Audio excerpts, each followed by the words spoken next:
अस्सलाम वालेकुम and welcome to ज़रा हटके। मैं हूं ज़रार खोड़ो और मेरे साथ हैं वसअतुल्लाह खान।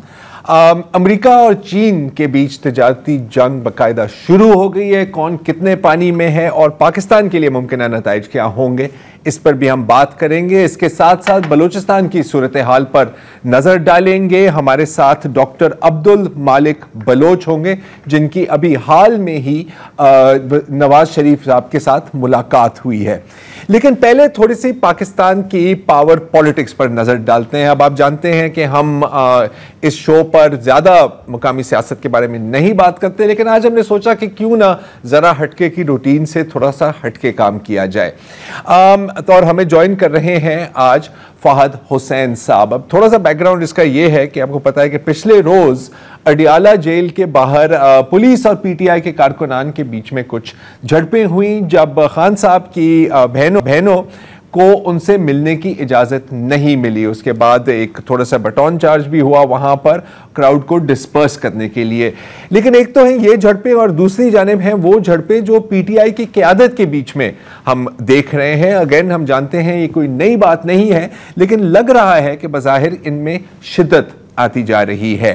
जब अलीमा साहिबा को रोका गया तो इसके बाद पीटीआई के सेक्रेटरी जनरल सलमान अकरम राजा ने कहा कि अगर इमरान खान साहब की बहनों को उनको मिलने से इजाज़त नहीं दी जा रही, तो वो पीटीआई लीडर्स जिनका नाम अप्रूव्ड लिस्ट पे नहीं है, एक लिस्ट जारी की गई थी कि इनकी मुलाकात हो सकती है खान साहब के साथ, उनको भी फिर अडियाला जेल जाकर इमरान खान से मुलाकात नहीं करनी चाहिए। और सिर्फ ये नहीं, उन्होंने ये भी कहा कि अगर इनकी बहनों को इजाजत नहीं मिल रही तो बाकी जो पीटीआई के लीडर्स हैं वो भी इमरान खान से जाकर ना मिलें।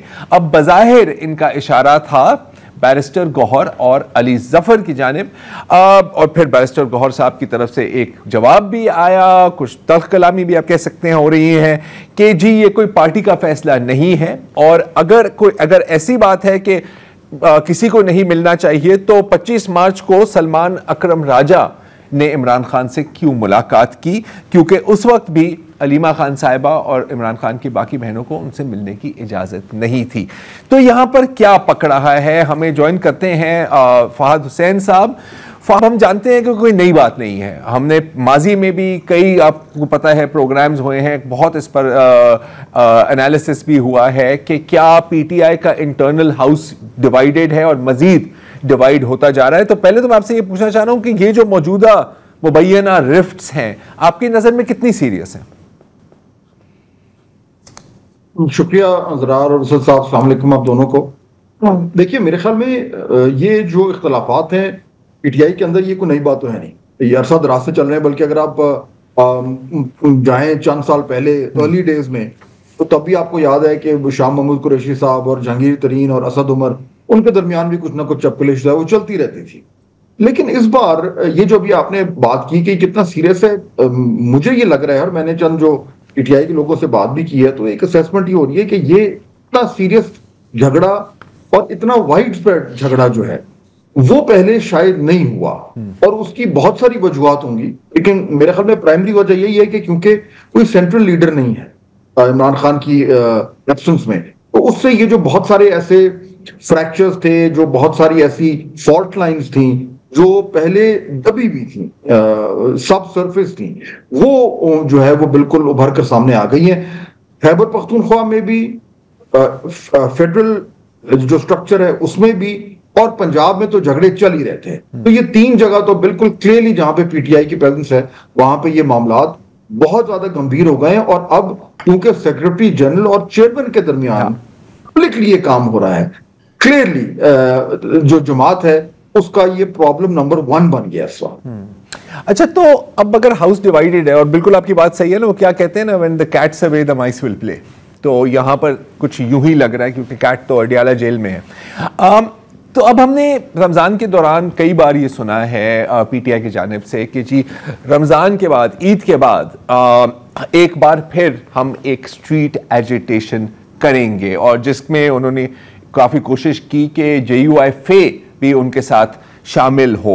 तो अगर इस तरह मतलब सेक्रेटरी जनरल और सलमान अकरम राजा, इंटरिम चेयरमैन के बीच में भी लड़ाई चल रही है, तो तो आपको कितना मुमकिन लग रहा है कि कोई मतलब मौसर एजिटेशन इस तरह की सूरत हाल में क्या मुमकिन है?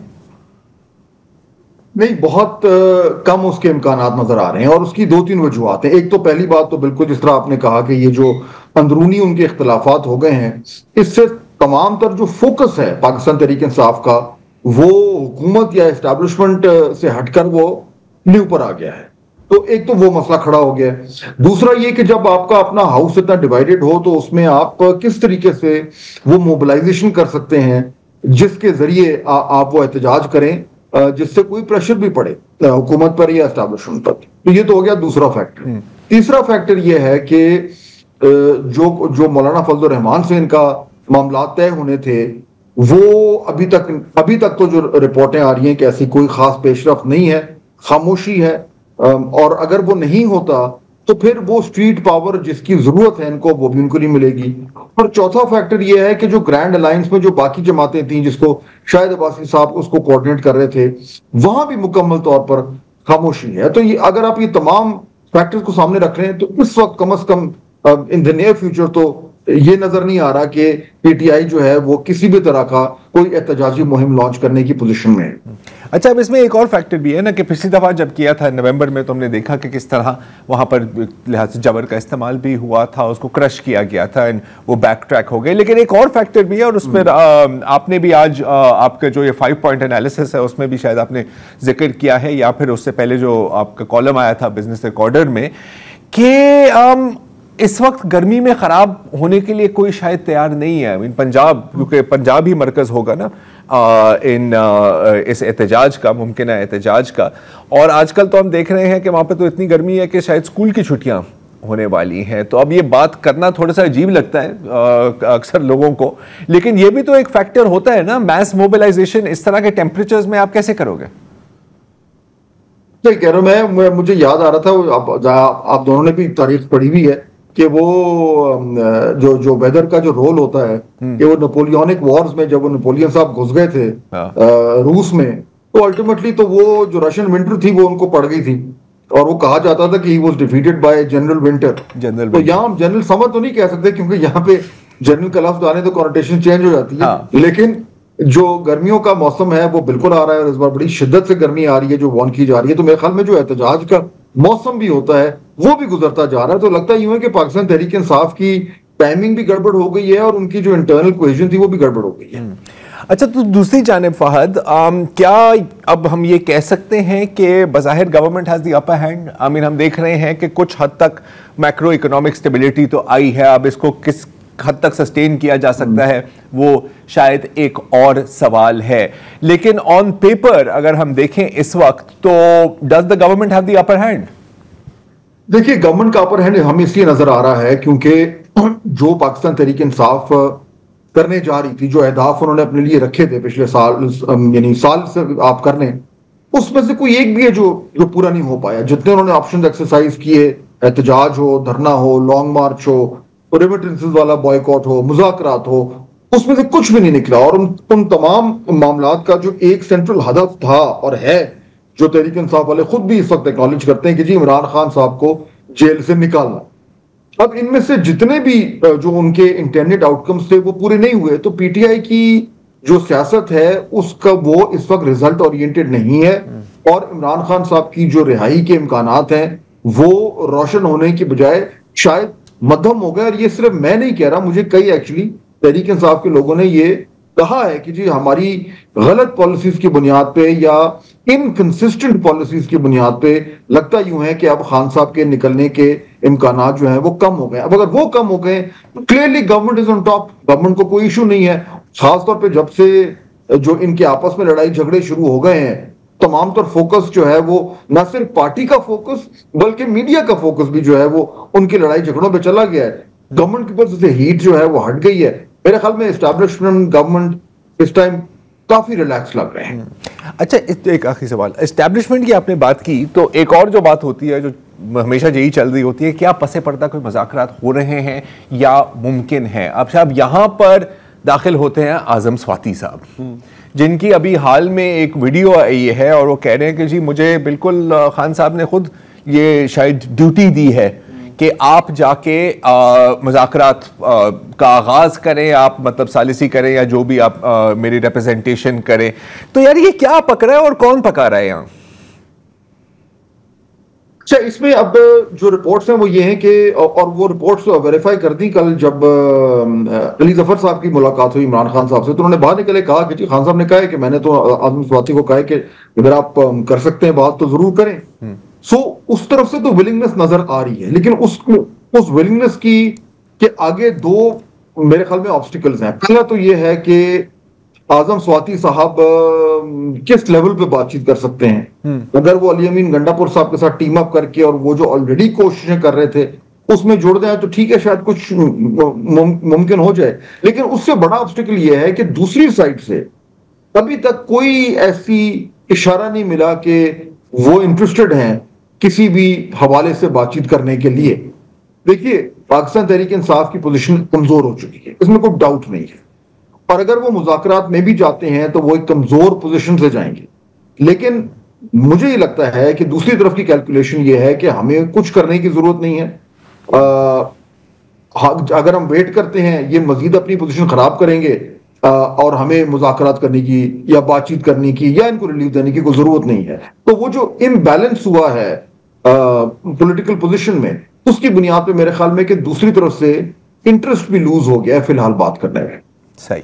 अच्छा, मैं फहद एक सवाल जो पीछे डिस्कशन हम छोड़ आए हैं उसी से जोड़ना चाहता हूँ। अलायंस की बात हो रही थी, मौलाना फजलुर रहमान से अलायंस, गर्मियों का मौसम, वो सब बातें तो हो गई।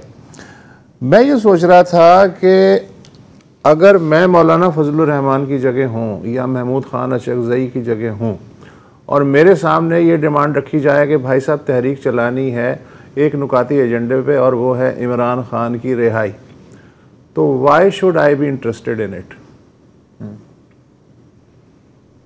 बिल्कुल ठीक बात है। इसीलिए इन्होंने नाम जो है उसका वो बड़ा ग्रैंड साउंडिंग नाम रखा था अलायंस का, तहरीक तहफ़्फ़ुज़ आइन, आइन पाकिस्तान। लेकिन उसके नीचे जो तजादात हैं वो एग्जैक्टली वही हैं वुसत साहब जिसका भी आपने जिक्र किया, कि दूसरी तरफ से जो जमातें हैं वो भी ये कंप्लेन करती हैं कि इस वन पॉइंट एजेंडा जो पीटीआई में कहती है कि वो ना तो ऑब्वियसली हमारे वो सियासत से सूट करता है।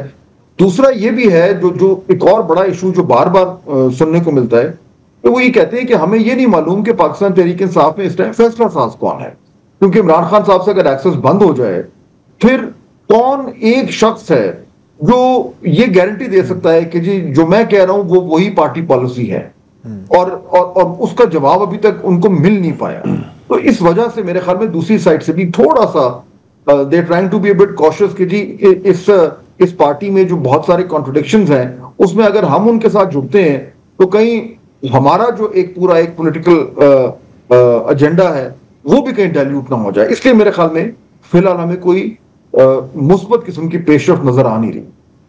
ठीक है, बहुत बहुत शुक्रिया फहद। इसके साथ ये भी ऐड करूं कि वो मेरे पास क्लिप नहीं है, लेकिन अभी जो पीटीआई के ओवरसीज़ पाकिस्तान के एक बहुत सीनियर रहनुमा हैं साहिबजादा जहांगीर उर्फ चीको ऐसा कुछ है, मुझे याद पड़ता है ये हज के मौके पे भी कहीं ऐसा कुछ वहाँ पर भी नुमाया थे। बिल्कुल, और अभी वो मिस्र में हैं। अच्छा। और उनकी एक वीडियो आई है जो वो रेड सी पर खड़े होकर वहाँ पर इमरान खान साहब की रिहाई के लिए 10 कमांडमेंट्स की ड्रेसिंग में, जी कुछ ऐसा ही वहाँ पर वो दुआ मांग रहे हैं। तो एहतजाज अगर कामयाब नहीं हुआ तो हो सकता है कि ये दुआ कबूल हो जाए। हाँ, लेकिन गारंटी कुछ नहीं। लेकिन मैं चीकू साहब की इसलिए भी इज्जत करता हूँ बिल्कुल कि फ़र्ज़ करो मैं उनकी जगह हॉलीडे पे जाऊँ किसी ऐसी जगह पे और वहाँ कोई हिस्टोरिकल पर्सपेक्टिव मिल जाए तो उसको मैं अपने पॉलिटिकल एजेंडे के लिए इस्तेमाल करूँ, तो this is intelligence. This is intelligence. एक और इंटेलिजेंस ये भी है कि अगर वैसे उसने कोई तस्वीर भेजी होती ना कि यार ये देखो पीछे मेरे स्फिंक्स है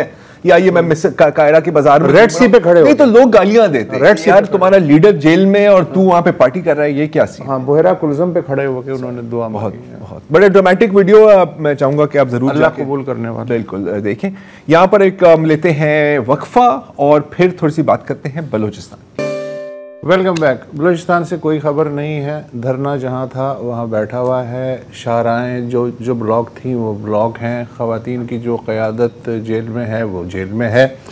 ऐसे में बलूचिस्तान के साबिक़ वज़ीर आला डॉक्टर अब्दुल मालिक ने कल रायवंड में सीनियर रहनुमा नवाज़ शरीफ से मुलाकात की और उनसे कहा कि आप चूँकि लोग सब एहतराम करते हैं हर फरीक़, तो आप ही कोई असर व रसूख अपना इस्तेमाल करें अखलाक़ी और समझाएं कि बलूचिस्तान का मसला जो है उसको किस तरीके से हल किया जा सकता है या क्या क्या किया जा सकता है। तो आपने सुन ही लिया होगा ख़बरों के, मियां साहब ने यकीन दिलाया है कि वो अनकरीब वहाँ जाएंगे और अपने छोटे भाई शहबाज शरीफ से भी बात करेंगे, शहबाज शरीफ को जिनसे बात करनी होगी उनसे बात करेंगे, ब्ला ब्ला ब्ला।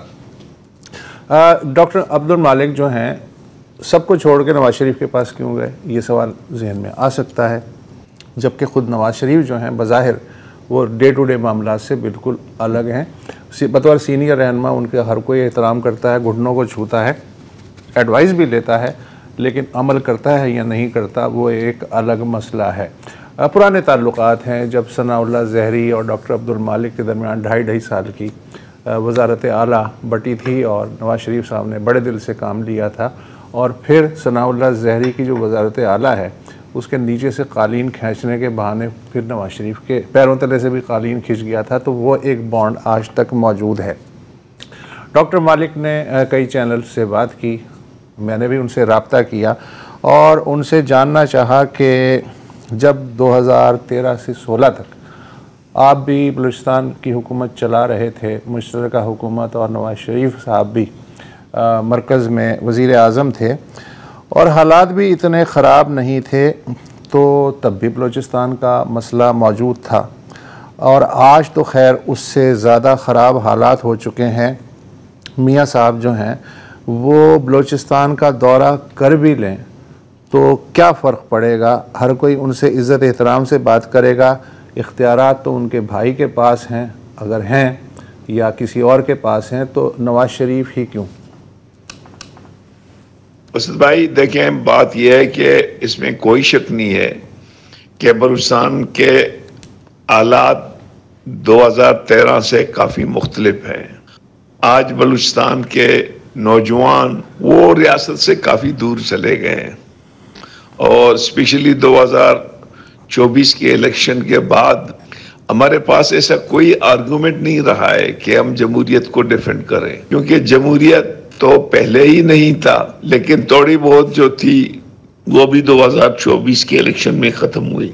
लेकिन इसके बावजूद वसद भाई हमारी ख्वाहिश है कि बलूचिस्तान में जो इस वक्त इंसर्जेंसी है, आप उसको हाई इंटेंसिटी कहें, मीडियम इंटेंसिटी कहें, लेकिन एक इंतहाई अनरेस्ट मौजूद है और ये एक नया फिनोमेना आ गया जिसमें ख़वातीन पॉलिटिकल एक्टिविस्ट की गिरफ्तारी है, अख्तर जान का लॉन्ग मार्च है और उसका धरना है। तो ये तमाम सूरत हमने इससे पहले जब शहबाज शरीफ साहब आए थे उसको हमने कहा, फिर प्रेसिडेंट जरदारी साहब आए थे उससे भी हमने रिक्वेस्ट की कि आप लोग सर बैठें, बलूचिस्तान के मेन इश्यूज हैं, आप उनको एड्रेस करें। इसी तरह हमने यही मुनासिब समझा कि नवाज शरीफ इस वक्त सीनियर तरीन पॉलिटिशियन हैं, हम उसके पास जाएं। हमारे और उसका एक ताल्लुक भी रहा है और आज भी है। हम उसको कहें कि जी आप उन ताकतों को काहिल करें कि बलूचिस्तान के मसले को मुज़ाकरात के ज़रिए हल करें। मुझे भी बखूबी आगाह हूँ कि बहुत से चीज़ें सियासी क़यादत के हाथों में नहीं है। अगर सियासी क़यादत के हाथों में होता तो शायद बहुत पहले ही मसले हल होते थे, लेकिन हमें एक कोशिश कर रहे हैं कहीं ना कहीं चीज़ें बेहतर हों और स्पेशली हमने उससे रिक्वेस्ट की कि आप ख़वातीन की जो पॉलिटिकल एक्टिविस्ट हैं इनकी रहाई में आप किरदार अदा करें, अख्तर जान क्या धरना है इसमें किरदार अदा करें। तो उसने हमें कहा कि जी मैं वज़ीर आज़म साहब से बात करके चीज़ों को आगे ले जाऊंगा। मैंने डॉक्टर मालिक से ये भी पूछा कि अख्तर जान समेत बहुत सारे जो सियासतदान हैं जो आइन की और फेडरेशन की सियासत कर रहे हैं, वो कह रहे हैं कि मामलात सियासी लोगों के हाथ से तो निकल चुके हैं। आपको पर्टिकुलरली क्यों उम्मीद है कि अब भी सियासतदानों का आज के बलूचिस्तान में कोई मसालिहती किरदार बनता है? मैं समझता हूँ कि इसमें कोई शक नहीं है कि आज मुज़ाकरात का माहौल मौजूद नहीं है, चाहे बलूच मिलिटेंट हों या सिक्योरिटी फोर्सेस हों, वो दोनों मुज़ाकरात के हक में नहीं है। लेकिन अगर पाकिस्तान के पॉलिटिकल पार्टीज और इस्टेब्लिशमेंट बहुत से कॉन्फिडेंस बिल्डिंग मेयर करें तो शायद वो लोग जो रियासत से दूर जा रहे हैं वो रिवर्स हो सकते हैं, उनमें एक उम्मीद पैदा हो सकती है। जैसे हमने मियाँ साहब को कहा कि जी आप मेहरबानी करें, जो जॉब के इशू हैं, स्कॉलरशिप के इशू हैं, बलूचिस्तान में जो लापता अफराद का इशू है, और अभी जो है ना कुछ दिनों से बुलेट ट्रेडेड बॉडी जो है ना ज़्यादा रिकवर हो रहे हैं, उनको रोकने के इशू है। जो डेवलपमेंट है, डेवलपमेंट साइड है, उसको कंसंट्रेट करने की ज़रूरत है। तो मैं समझता हूँ कि आस्ता आस्ता अगर ये चीज़ें शुरू हो जाएं तो शायद चीज़ें बेहतर हो सकती हैं। मैं एग्जैक्टली नहीं कह सकता हूँ कि इसमें कितनी कामयाबी होंगी, लेकिन जंग में तो बर्बादी के अलावा और कुछ भी नहीं है। जंग में तो बर्बादी के अलावा कुछ भी नहीं है। मैंने आखिरी सवाल डॉक्टर अब्दुल मालिक साहब से ये पूछा कि माजी में हम ये देखते हैं कि मुशाहिद हुसैन, चौधरी शुजात हुसैन फार्मूला वो तय हो गया था, लेकिन फिर ऊपर वालों ने वीटो कर दिया। आपने कहा बहैसियत वज़ीर आला भी आप बाहर गए, बलोच क़यादत जो बाहर थी उससे गुफ्तगू की, आपका ख़्याल था कि ऊपर वाले जो हैं हम जो तय करेंगे वो मान जाएंगे और गाड़ी चल पड़ेगी अमन की।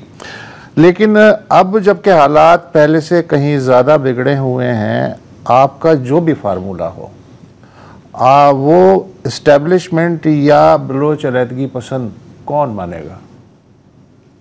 इसमें कोई शक नहीं है कि जो मुख्तलिफ अटेम्प्ट हुए हैं उनको वीटो किया गया है, लेकिन आज इस्टेब्लिशमेंट के बहुत से कॉर्नर इस चीज़ को रियलाइज़ कर रहे हैं कि काश कि हम चौधरी शुजात और मुशाहिद हुसैन की जो तजावीज़ें थी उनको मान लेते, या मैंने जो बातचीत शुरू की थी वो एक हद तक 60-70% कामयाब हुआ था, उसको मान लेते। अभी वो रियलाइज कर रहे हैं कि जी वो मिस्टेक थे।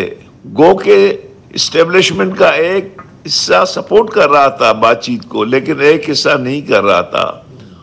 तो मैं समझता हूं कि इस वक्त मारामारी तो है, मुश्किलात भी हैं, लेकिन अगर गवर्नमेंट मुज़ाकरात से पहले एक ऐसी माहौल बनाए, ख़ास तौर पर लापता अफराद के हवाले से, तो शायद बहुत से चीज़ें with the passage of time ठीक हो सकती हैं। नहीं तो अगर जो मार कुटाई हो रही है इससे चीज़ें वर्ष होंगी। पता नहीं, मैं अब भी समझता हूँ कि बातचीत वाहिद ज़रिया है पाकिस्तान के इन मुश्किलात को हल करने की। गो के सियासतदानों ने, जितने पार्टियां रही हैं, उन लोगों ने बलूचिस्तान के हवाले से वो कंप्रोमाइज ने, पाकिस्तान के हवाले से भी हैं, लेकिन बलूचिस्तान को तो मुकम्मल तौर पर एडमिनिस्ट्रेटिवली उन लोगों ने सिक्योरिटी अदारों के हवाले किए हैं। उनमें जो भी इलेक्शन होते हैं वो डमी होते हैं। आज भी वहाँ पे जो हुक्म चलता है वो सिक्योरिटी अदारों का चलता है, काबीना का नहीं चलता है। लेकिन इसके अलावा कोई चारा नहीं है कि हम बलूचिस्तान के अवाम को एम्पावर करें, उसको वोट का हक दें, उसको उसके हक के हुक्मरानी को मान लें, उसके साइल और वसाइल को उनको हक दे दें और इमीडिएटली लापता अफराद का मसला हल कर लें और ऐसी पैकेज दे दें जिससे नौजवानों को फ़ायदा हो। बलूचिस्तान के साबिक़ वज़ीर आला डॉक्टर अब्दुल मालिक, एक वक्फा ले लें। डोनाल्ड ट्रंप भी कमाल है। मतलब पहले कहते हैं कि पूरी दुनिया अमेरिका की शराफत का फ़ायदा उठा रही है, हमें ये लोग लूट रहे हैं, लेकिन मैं इनकी ऐसी की तैसी कर दूंगा। और अमेरिकन अवाम को कहते हैं कि आपने बिल्कुल घबराना नहीं है, मैं इन चोरों और डकैतों को संभाल लूंगा। उसके बाद फिर पहले टैरिफ्स का ऐलान होता है, तकरीबन 100 से ज़ायद ममालिक पर टैरिफ्स लगाए जाते हैं और ट्रंप बड़े खुशी के साथ कहते हैं कि मैं जीत गया हूं। I'm telling you, these countries are calling us up. They are dying to make a deal. Please, please, sir, make a deal. I'll do anything. I'll do anything, sir. जी, बहरहाल इस पर और मजीद बात करने की जरूरत नहीं है। इसके बाद फिर एक और टैरिफ्स का राउंड आता है और इस बार बिलखसूस चीन को निशाना बनाया जाता है, जिसके बाद पूरी दुनिया की स्टॉक मार्केट्स एकदम पत्थर की तरह शूम नीचे जमीन पर आके गिर जाती हैं, खून खराबा होता है। अगर आप सिर्फ अमेरिकन स्टॉक एक्सचेंज की बात करें तो कई, मेरा ख्याल है कि $ट्रिलियन वहां से वाइप आउट हो जाते हैं। लेकिन फिर अगले रोज सुबह ही ट्रंप की एक ट्वीट आती है कि यह है माल खरीदने का वक्त, it is a good time to buy. और इसके एंड थोड़ी देर बाद ही ट्रंप कहते हैं कि जो अच्छे बच्चे हैं दुनिया में, जिन्होंने जवाबी टैरिफ्स हमारे पर नहीं लगाए, उनको मैं 90 दिन की मोहलत देता हूं, ये लो तुम क्या याद रखोगे। लेकिन चीन के लिए ऐसी कोई मोहलत 125% होगा अब नहीं सर, अब 145% पर अच्छा, पहुंच गया जी, तकरीबन 150% पर बात पहुंच गई है। और उसके बाद एकदम बाजार दोबारा ऊपर शूट करती है, तो जो जितने लॉसेस हुए हैं वो आधे से ज्यादा रिकवर हो जाते हैं। अच्छा, लोग कहते हैं कि यार ये कोई इनसाइडर ट्रेडिंग तो नहीं है, ये अब्यूज ऑफ पावर तो नहीं है, ये फ्रॉड तो नहीं है, जैसे डेमोक्रेटिक कांग्रेसमैन कहते हैं कि जी हमने तो सुना है कि बहुत लोगों ने नीचे माल खरीदा क्योंकि उनको ये खबर थी कि इसके बाद ये होने वाला है। और रादर देन के बंदा कहे कि नहीं ये तो ऐसा झूठ है, ये मेरे ऊपर एक इल्जाम लगा रहे हैं, ट्रंप की एक वीडियो आती है जिसमें वो अपने अरबपति दोस्तों के साथ खड़े हुए हैं और कहते हैं कि यार आज कितना मजा आया, ये जो भाई यहां पे खड़ा हुआ है इसने $2.5 बिलियन बनाए हैं एक दिन के अंदर, और ये जो दूसरा भाई है कदरन छोटा खिलाड़ी है, इसने सिर्फ 900 मिलियन बनाए हैं, लेकिन फिर भी very good, make America great again. तो ये हो रहा है अमेरिका में। अब मतलब हमें तो इन चीज़ों का थोड़ा सा तजर्बा है, लेकिन अमेरिकन बेचारे भोले भाले, उनको अभी समझ नहीं आ रही कि उनके साथ क्या हो रहा है, लेकिन शायद आने वाले दिनों में आ जाए। अच्छा, अब एक जानिब ये चल रहा है, लेकिन दूसरी जानिब चाइना अब सख्त खफा है। चाइना ने, आपको पता है कि रेयर अर्थ्स की एक्सपोर्ट पर भी पाबंदियां लगा दी हैं। अमेरिकन एग्रीकल्चरल प्रोडक्ट्स बिलखसूस सोयाबीन्स, उन पर भी पाबंदी लगा दी है और कहा है कि हम भी टैरिफ्स लगा रहे हैं अमेरिकन इंपोर्ट्स पर। और हॉलीवुड पे भी बाय द वे एक तरह से बैन लग गया है अमेरिकन फिल्मों पर चीन में। लेकिन मेरे लिए जो सबसे सिग्निफिकेंट बात है इसमें, वो है चाइनीज फॉरेन मिनिस्ट्री की तर्जुमान की ट्वीट, जिसमें उन्होंने मेरा ख्याल दहाइयों बाद माओ सी सुंग की एक बहुत ही सख्त तकरीर की एक झलकी सुनाई हमें। 就是说他们要打毒救就打毒救。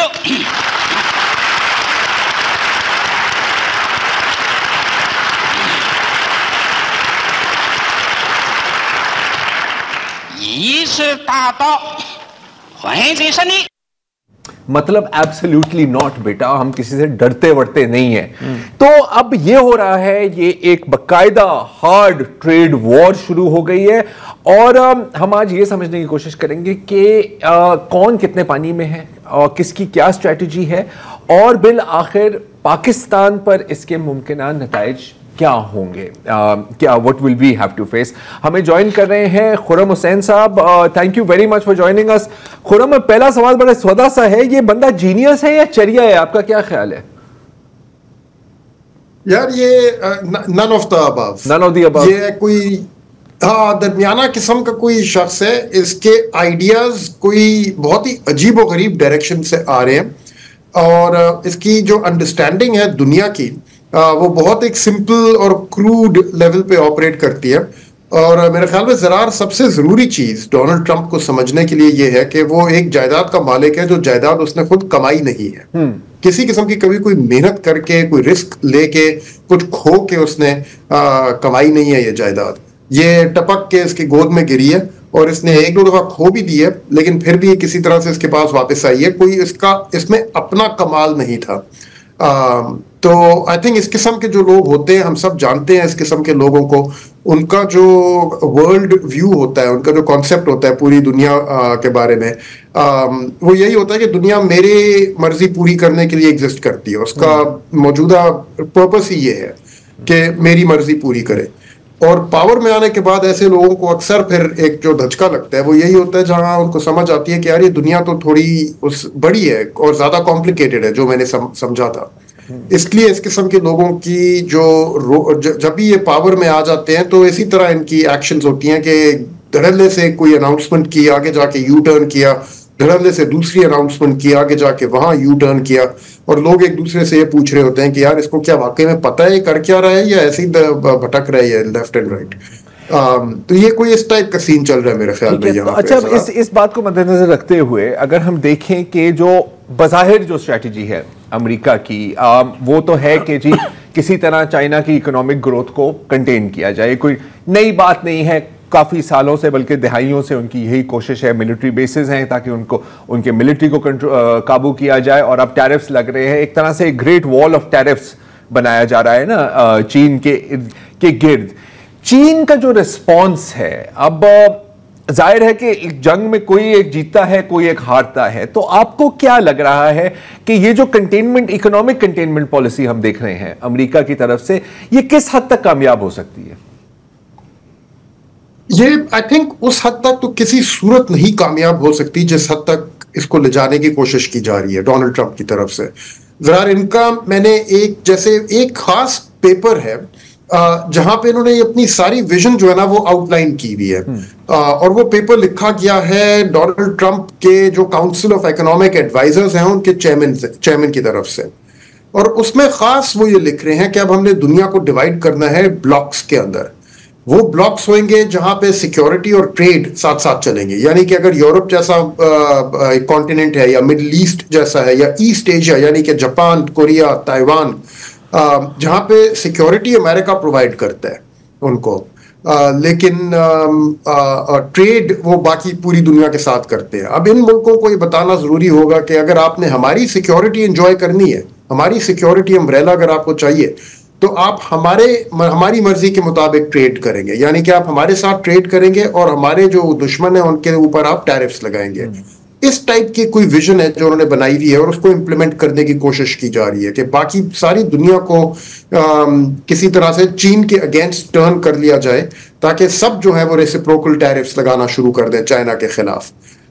ये हो नहीं सकता इन रियलिटी, क्योंकि चाइना के जो ट्रेडिंग रिलेशनशिप्स हैं वो नॉट ओनली अमेरिका बट सारी दुनिया के साथ अब इस गहराई तक चले गए हैं कि उसको अगर आप तोड़ने की कोशिश करें या बाकायदा दीवार के पीछे डालने की कोशिश करें, तो जो ये कोशिश कर रहा होगा उसको प्रॉब्ली ज्यादा नुकसान होगा इस सब कुछ का। अमेरिकन को तो भी पता चलने वाला है कि जितने चाइनीज प्रोडक्ट्स उनके मुल्क में आते हैं उनकी तो प्राइसेस डबल से ज्यादा हो गई हैं। उनको तो भी पता चलने वाला है कि कितने उनके जितने लैपटॉप्स हैं, जितने मोबाइल फोन्स हैं, वहां पे आईफोन्स उनके जो हैं, उनकी तमाम electronic devices, TVs, video game consoles, सारी की सारी चाइना से बन के आती है।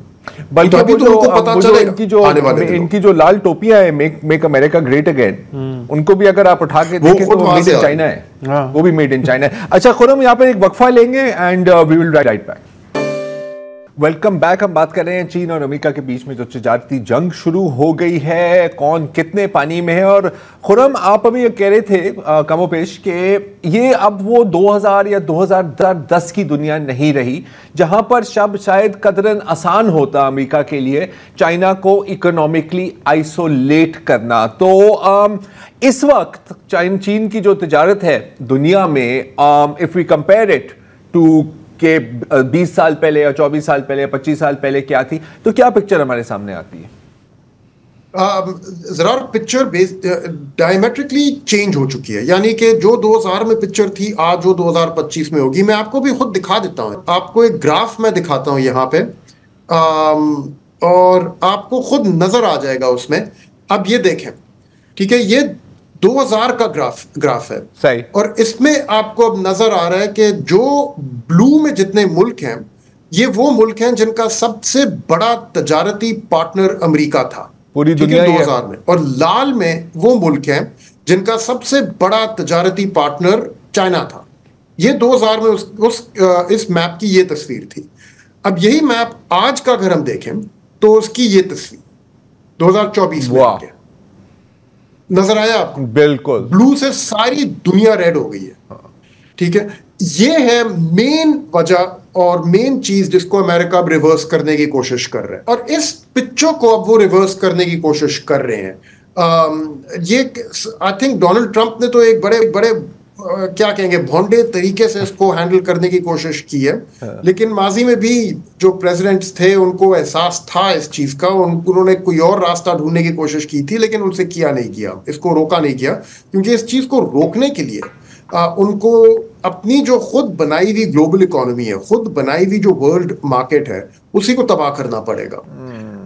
और वो अभी फिलहाल स्टेप लेने के लिए कोई प्रेसिडेंट तैयार नहीं था। अब ये डोनाल्ड ट्रंप साहब आए हैं और आई थिंक ये कम समझ के हैं, कम अकल के हैं, और इनको एहसास नहीं रहा कि किस हद तक दुनिया इंटरडिपेंडेंट है, यानी कि एक जगह पे कुछ होता है तो उसके असरात दूसरी जगह पे बड़ी तेजी से पहुंचते हैं, और वो समझे कि ये चीज आसानी से हो जाएगी, कि वो अगर टैरिफ्स लगा दें सारी दुनिया पे तो बाकी सारी दुनिया के मुल्क आके उनसे भीख मांगेंगे कि भाई हमारे ऊपर से टैरिफ हटा दो, हम क्या कर सकते हैं, और वो उनसे कह देंगे आप ऐसा करें चीन के ऊपर टैरिफ लगा दें और अपनी तजारत चीन के साथ छोड़ दें तो हम आपके टैरिफ सारे हटा देंगे।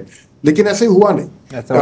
इंस्टेंट उन्होंने देखा कि एक के बाद एक जो मुल्क थे वो तो रिटेलिएटरी टैरिफ्स लेने आने शुरू कर दिए उन्होंने, यूरोपियन यूनियन की तरह, और तब उनको एहसास हुआ कि चीन को आइसोलेट करना इतना आसान शायद नहीं होगा।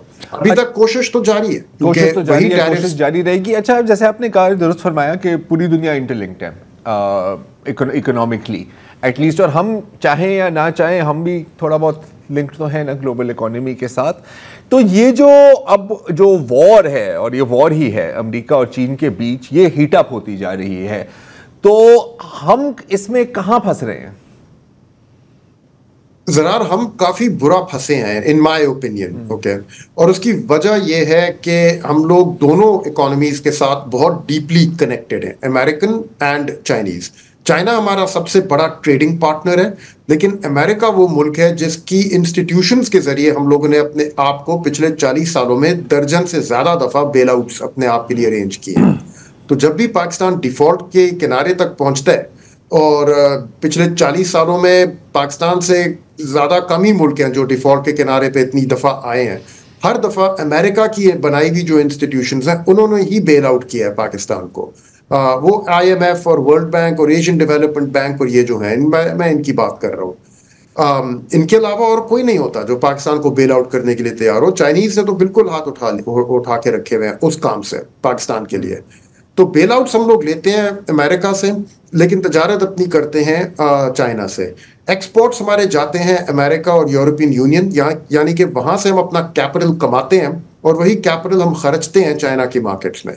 तो आगे जाते हुए जैसे ये वॉर हीट अप करेगी तो लाजिम एक दिन आएगा जहां हमारे जैसे मुल्कों को बताया जाएगा कि अब आपने चूज करना है, क्या उनके साथ उनके ब्लॉक में है आप या हमारे ब्लॉक में है। यू आर विद अस और अगेंस्ट अस। ये पुरानी यादें आ रही हैं मुझे थोड़ी बहुत, हाँ, कोल्ड वॉर की यादें आ रही है, कोल्ड वॉर की यादें और वॉर ऑन टेरर की यादें भी ना। यू आर विद अस और अगेंस्ट अस, वहां पर उस वक्त भी तो, हाँ, वॉर ऑन टेरर में डेफिनेटली बताया गया था, लेकिन वॉर ऑन टेरर में एटलीस्ट कोई मेजर पावर दूसरी साइड पे नहीं था। यू नो, यहाँ पे तो we got two big powers, America and China, और उन दोनों के दरमियान अगर पाकिस्तान जैसे मुल्क को चूज करना पड़े, और जरा एक और चीज याद रख लेंगे, पाकिस्तान फौज जो है वो ज्यादातर अब चाइनीज इक्विपमेंट पे चलती है। चाइनीज फाइटर जेट्स जो हैं वो हमारे एडवांस्ड फाइटर जेट्स को रिप्लेस कर रहे हैं। पाकिस्तान चाइनीज आर्म्स का सबसे बड़ा कस्टमर है वर्ल्ड वाइड। तो एक मिलिट्री रिलेशनशिप भी है बहुत गहरा चाइनीज के साथ, इकोनॉमिक रिलेशनशिप के साथ साथ। अगर आने वाला कोई ऐसा दिन है जहां पे हमें बताया जाएगा कि अब आपने उनके साथ सारे रिलेशनशिप्स तोड़ने, जो अभी कोशिश की गई थी, अगर वो दिन आ गया एक दिन, तो पाकिस्तान के लिए बहुत कॉम्प्लिकेटेड एक सिचुएशन क्रिएट होगी। हाथियों की लड़ाई में आखिरकार। अच्छा, मैं खुर्रम ये जानना चाह रहा हूँ कि इन्होंने अमेरिकन ने या वेस्ट ने फ्री ट्रेड का ड्रामा शुरू किया जी, कि बस टैरिफ नहीं होने चाहिए, सारी दुनिया एक गांव है, और ये छा गए। और इसका नतीजा ये निकला कि चाइना ज़्यादा सियाना निकला और उसने ज़्यादा इस फ्री ट्रेड की स्ट्रेटजी से फ़ायदा उठा लिया। तो अब अपना ही खिलौना बनाया हुआ जो ये तोड़ रहे हैं, तो ये क्या कहाँ ले जाना चाह रहे हैं खुद को? ये तो अपने ही कश्ती में तारपीडो लगाने वाली बात मुझे लग रही है। जी हाँ, काफी हद तक वही चीज है। वसत साहब, अपनी ही कश्ती, उनकी कश्ती तो ग्लोबल मार्केट है, जिसको हम लोग ग्लोबलाइजेशन कहा करते थे एक जमाने में। और वो दौर शुरू हुआ था बिल क्लिंटन की जब प्रेसिडेंसी शुरू हुई थी अर्ली 1990s में। अब वो खत्म हो रहा है और अब जो बाकायदा ये बातें की जा रही हैं, मैं आपको पढ़ के सुना सकता हूँ। इनके अपने सेक्रेटरी ऑफ द ट्रेजरी हैं मिसाल के तौर, वो कह रहे हैं कि सेगमेंटेड इंटरनेशनल मार्केट को हमें करना पड़ेगा, कि जो सिक्योरिटी अम्ब्रेला हमारी एंजॉय कर रहा है, ये अमेरिकन कह रहे हैं, जो हमारी सिक्योरिटी अम्ब्रेला एंजॉय कर रहा है उसको अब हमारे तरफ से ट्रेड के ऊपर भी डिक्टेशन लेनी पड़ेगी।